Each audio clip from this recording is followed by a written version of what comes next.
are here. Black, Present. Lagatik, Present. Inahan, Present. Sola. Present. Wow, very good. I'm glad to hear that there's no absent for this afternoon. Give yourself up paragraphs.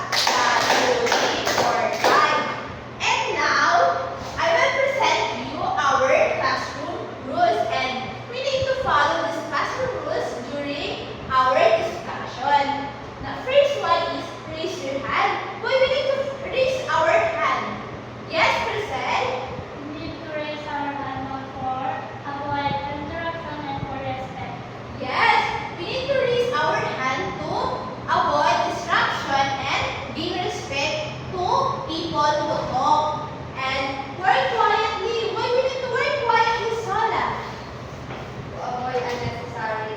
Yes, we need to work quietly to avoid unnecessary things to other classmates. And the third is listen carefully. Why we need to listen carefully? Yes, Michelle? To understand the lesson, ma'am. Yes, we need to listen carefully to understand the lesson or topic and the instruction what I said. The last one is be kind. Why we need to be kind, Binahan? To give a respect for teachers and Yes, we need to always be kind to give respect to teachers and also to your classmates. And now, before we proceed to our discussion, who can still remember our discussion yesterday? Yes, Crystal? Now it's all about good conductors of heat and electricity. Yes, it's all about good conductor to heat electricity. What is the example of conductor, Sola? The example of conductor is metal. Yes. How about insulator? Michelle, what is the example of insulator? Please stand up. Yes. Glass. Very good. I'm glad to hear that you really understand and you already know our class discussion. And now, you want to play a game? Yes. Yes. And our games is bring to Jerusalem. Our instruction is if what I said or what things I said, you need to give it to me. And if the person who will give the things I said is have a reward later. Did you understand, class? Yes, Bring me cup. Okay. Tingnan, got 1 point. You have a prize later. Bring me water bottle. Yes, Rosette got 1 point already. Bring me a tissue. Yes, tingnan, you got 2 points. Count it. I will give you later a prize. Bring me sunglass. Wow!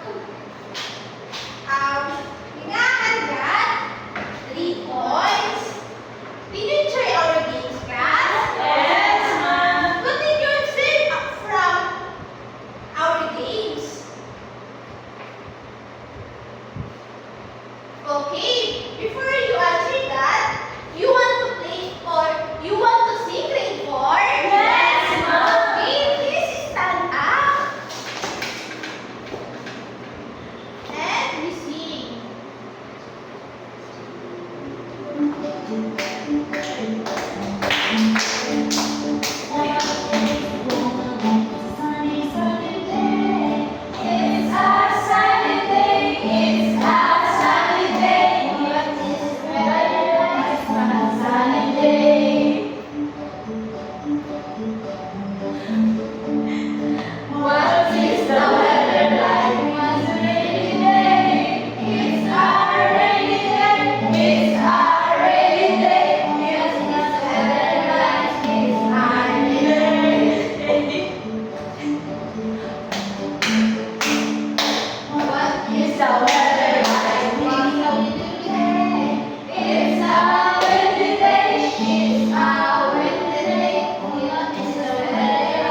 now take your seat, class.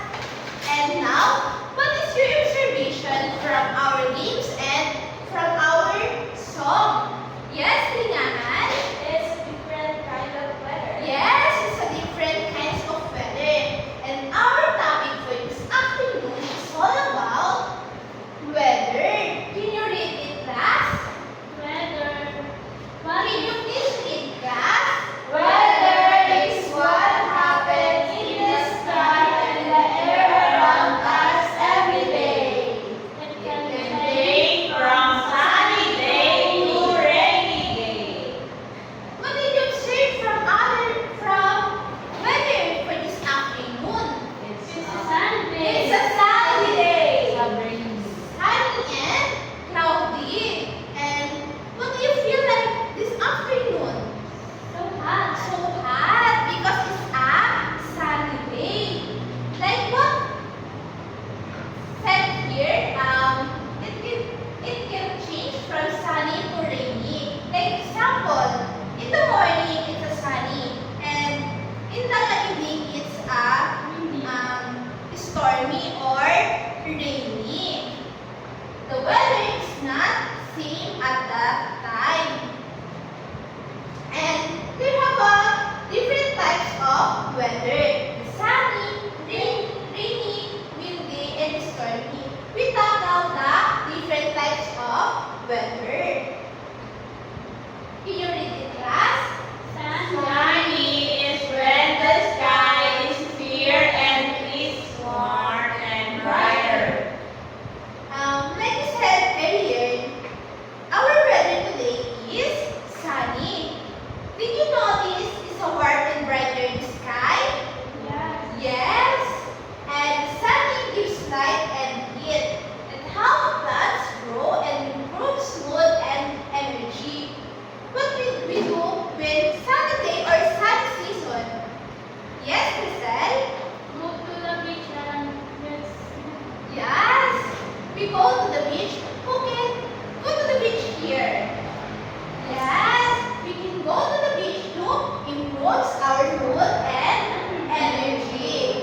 And like us, plants also help to grow from the heat of sun. Very good.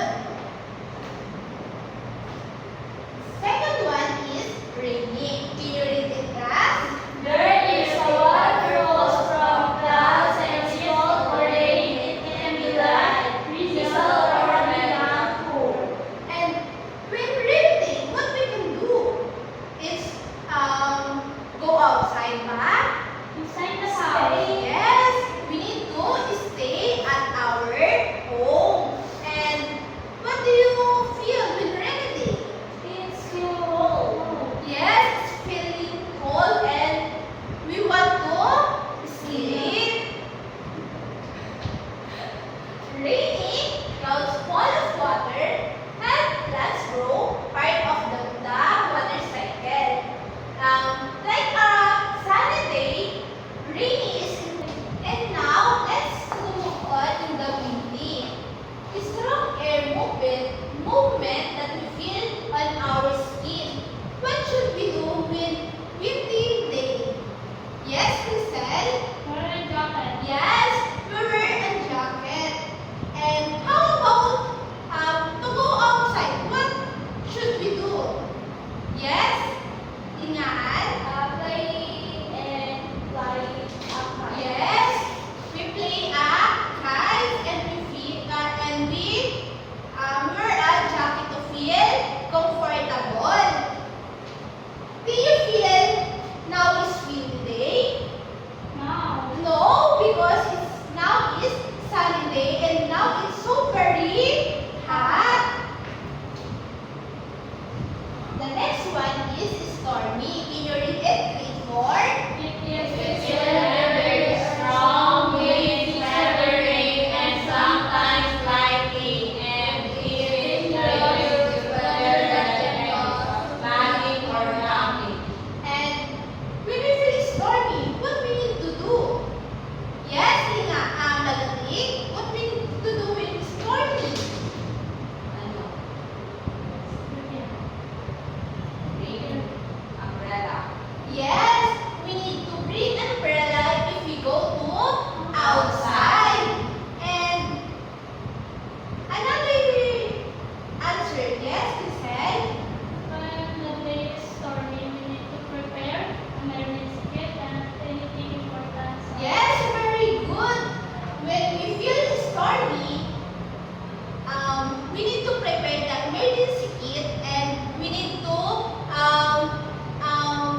Group 1,